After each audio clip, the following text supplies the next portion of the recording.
অনুগ্রহ করে শুনবেন, আপনাদের উদ্দেশ্যে আপনাদের সাবধানতা অবলম্বন করানোর জন্য আমাদের কমিটির পক্ষ থেকে আপনাদের কাছে করজোড়ে অনুরোধ।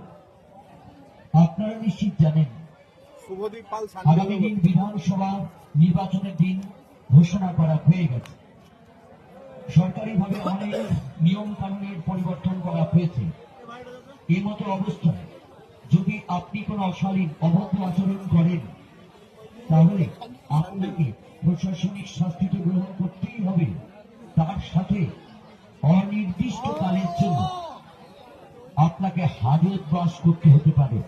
কারণ নির্বাচন বিধি প্রত্যেকেই মেনে চলুন। দয়া করে